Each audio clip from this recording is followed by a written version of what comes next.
We're going to welcome in our next guest. Al Smith from Blessed Sacrament is here to talk about their bi-weekly Lenten dinners. You had one last week. You're taking this week off. Then you'll be back next week. But talk a little bit about that process of getting ready for those. Well, it's we actually have it down to kind of a science. The group that I'm working with has been doing it for about 16 years. Wow. And we had a good legacy behind us of the menu that came up. We come in Thursday nights. We spend about an hour and a half, maybe 2 hours getting together. A lot of it's a lot of chit chat as well, but getting together. We don't know anything about that. But people know what they're doing. They've been doing it for years, and we can take it. And we're ready to go. Friday we come in early.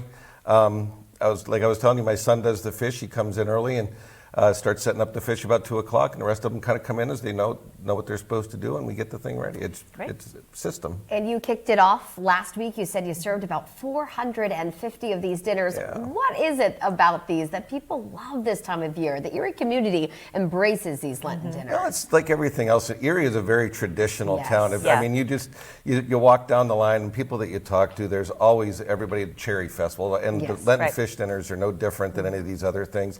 It's a great community event, especially like Blessed Sacrament's kind of a family-oriented church, and you get to see people you don't see throughout the year, and it's really, like I said, it's about community, and it's St. Stan's.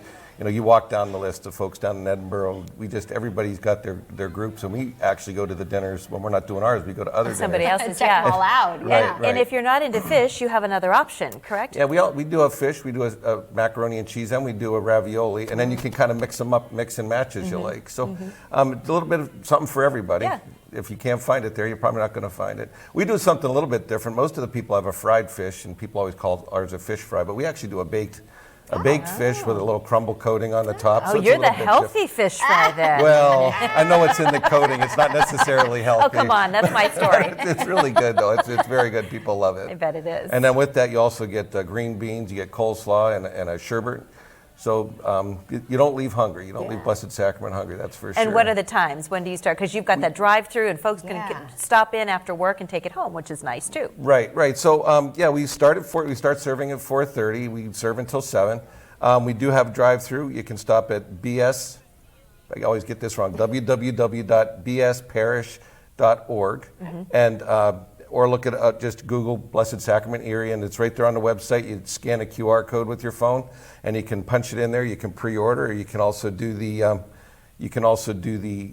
drive-through. You set up a time when you're going to drive by. We'll have it ready for you. That's amazing. Out and I know. And the pandemic pandemic kind of forced some of these changes. It really did, and we actually went kind of dark for a couple of years because just trying to work through the particulars and with the health departments and some of the things you had to do. You really want to do things right. You don't want to get anybody sick. Right. And there's enough to deal with when people are, you're dealing with normal health regulations, let alone social distancing and all of that. Right. Yeah. Well, you're back. We're back. In full force. We're back, and we're having a blast with it. Will this be the first year in person, or were you in person last year? We were in person last year. We were in person last year. We actually set up we used to do we wanted to do like a family-style seating all through the year, so we had just long rows of tables in the cafeteria. With COVID, we separated them out. We left the cafeteria set up with individual tables, 6 to 8 seats there. We ask people when they come if they want to sit with. So there's a lot of people that want to sit with strangers and have that talk and have that. But there's other people that are still being a little bit cautious, and we get that, and we want to make sure that we tend to them as well. Accommodating Lots to of everyone. options over at Blessed Sacrament for their Lenten dinners. Don't go expecting not to see anybody you know. You'll see everybody in their grandma. And this week is their week off, but next week you can head out there or check out that QR code and put your order in to go, whichever suits your fancy. Al, thanks for coming in today. Thanks for having me. Thanks for being here. When we come